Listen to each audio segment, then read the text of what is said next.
சீனா, Taiwan, India இந்த 3 நாடுகளுக்கு நடுவுல ஒரு பெரிய ஆட்டமே நடந்துகிட்டு இருக்கு.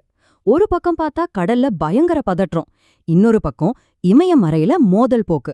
சரி, இந்த 2 பிரச்சனைக்கும் உண்மையிலேயே ஏதாவது தொடர்பு இருக்கா? தைவானோட பாதுகாப்பு யுக்தி இந்தியாவுக்கு ஒரு பாடமா அமையுமா? வாங்க இந்த சிக்கலான முக்கோணத்தை கொஞ்சம் ஆழமா அலசி பார்க்கலாம். சீனாவின் பார்வையை பொறுத்த வரைக்கும் தைவான்கிறது ஏதோ வரைபடத்துல இருக்கிற ஒரு சின்ன தீவு மட்டும் கிடையாது. இல்லவே இல்ல.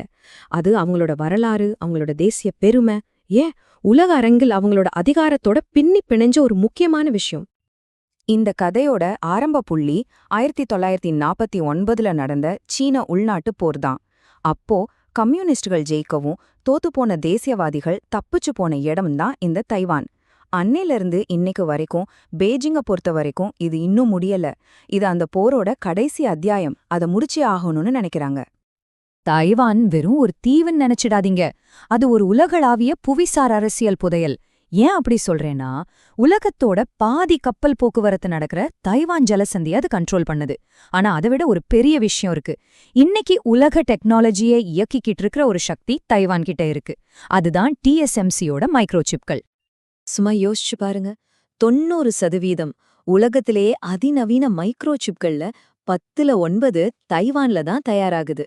உங்க கையில இருக்கிற ஸ்மார்ட் போன்ல இருந்து ராணுவத்துல பயன்படுத்துற ஏவுகணைகள் வரைக்கும் எல்லாத்துக்குமே இதுதான் உயிர்நாடி. இது தைவானுக்கு உலக அரங்கில் யாரும் எதிர்பார்க்காத ஒரு பெரிய செல்வாக்கு கொடுக்குது. சரி, இவ்வளவு பெரிய சக்தி வாய்ந்த சீனாவை தைவான் எப்படி தனியா எதிர்கொள்ள போகுது? இங்கேதான் அவங்களோட ரொம்பவே புத்திசாலித்தனமான முள்ளம்பன்றி வியூகம் உள்ளே வருது.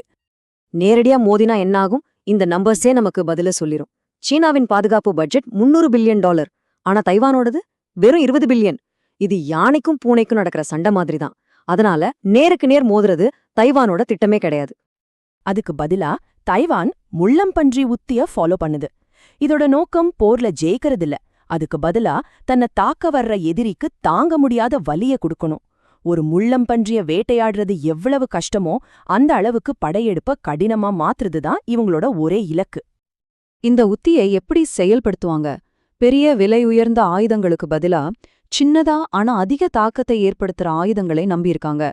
படையெடுத்து வர்ற கப்பல்களை தடுக்க கடல்ல கண்ணி வெடிகள், ஈஸியா இடமாத்தக்கூடிய ஏவுகணைகள், அப்புறம் ஆயிரக்கணக்கான ட்ரோன்ஸ், இதையெல்லாம் வச்சு எதிரிக்கு எதிர்பார்க்காத சேதத்தை ஏற்படுத்துறது தான் உங்களோட திட்டம். தைவானுக்கு இயற்கையே ஒரு பெரிய கவசத்தை கொடுத்திருக்கு. அதுதான் தைவான் ஜலசந்தி. இந்த குறுகலான புயல் அதிகம் வீசுகிற கடல் பகுதி படையெடுத்து வர்ற எந்த ஒரு கப்பல் கூட்டத்தையும் ஒரு கொலைக்களமா மாத்துறதுக்கு தைவானுக்கு ரொம்பவே உதவியா இருக்கு. சரி, இந்த முள்ளம்பன்றி தந்திரம் கடல்ல ரொம்ப நல்லா வேலை செய்யும்னு தோணுது. ஆனா இதே மாதிரியான ஒரு அணுகுமுறைய இந்தியா தன்னோட இமயமலை எல்லையில பயன்படுத்த முடியுமா? இதுதான் இங்க இருக்கிற $1 மில்லியன் கேள்வி. இப்போ நம்ம கவனத்தை தெற்கு சீன கடல்ல இருந்து அப்படியே உலகின் உச்சிக்கு, அதாவது இந்தியா சீனா எல்லைக்கு திருப்புவோம். இங்க உண்மையான கட்டுப்பாட்டு கோடு, அதாவது LAC நெடுகிலும் பல வருஷமா ஒரு தீராத தலைவலி நீடிச்சுக்கிட்டே இருக்கு.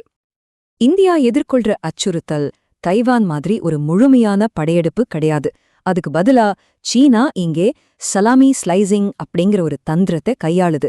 அதாவது மொத்தமா படையெடுக்காம கொஞ்சம் கொஞ்சமா மெதுவா நிலத்தை ஆக்கிரமிக்கிறது.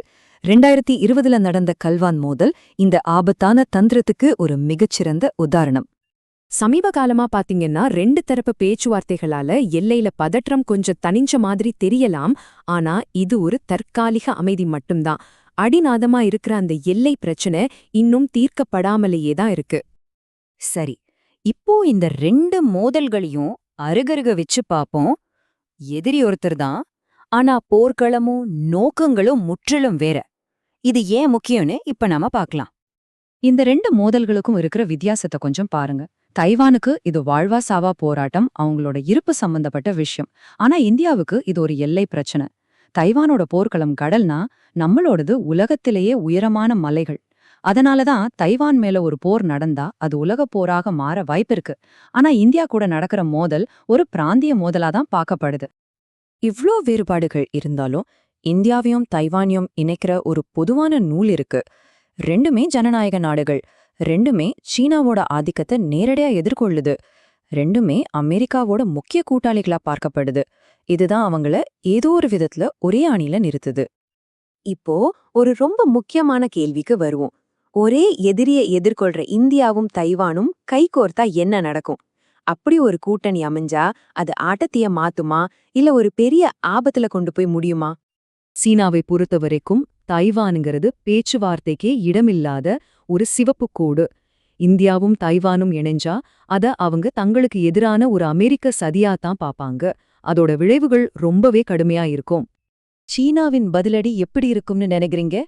அது ஒரே நேரத்துல பலமுனை தாக்குதலா இருக்கும். ஒரு பக்கம் எல்லையில ராணுவ அழுத்தத்தை அதிகரிப்பாங்க, இன்னொரு பக்கம் பொருளாதார தடைகள் மூலமா இந்தியாவை நெருக்குவாங்க. பாகிஸ்தானை பயன்படுத்தி ஒரு மறைமுக போரை தூண்டுவாங்க. அது மட்டும் இல்லாம பிரிக்ஸ் மாதிரி அமைப்புகள்ல இருந்து இந்தியாவை தனிமைப்படுத்தவும் முயற்சிப்பாங்க. ஆக இதிலிருந்து நாம கத்துக்க வேண்டிய முக்கியமான பாடம் என்னன்னா, இந்த முள்ளம்பன்றி மனநிலையிலிருந்து இந்தியா சில விஷயங்களை கத்துக்கலாம். ஆனா தைவானோட உத்திய அப்படியே காப்பி அடிக்கிறது சாத்தியமே இல்ல. காரணம், நம்ம புவியியல், நம்ம இலக்குகள், இந்த மோதலோட தன்மை எல்லாமே முற்றிலும் வேற. அதனால நாம ஒரு முக்கியமான கேள்விக்கு வந்து நிக்கிறோம். இந்தியா தைவானோட முள்ளம்பன்றி உத்தியிலிருந்து கத்துக்கிட்டு அதை தன்னோட இமயமலை எல்லைகளுக்கு ஏத்த மாதிரி மாத்திக்கணுமா, இல்ல இந்த மாதிரி சிக்கலான மோதல்கள்ல இருந்து விலகி நடுநிலை வைக்கிறது தான் புத்திசாலித்தனமா? இதுதான் இன்னைக்கு இந்தியா முன்னாடி இருக்கிற மிகப்பெரிய ஒரு சேலஞ்சிங் சவால். நீங்க என்ன நினைக்கிறீங்க?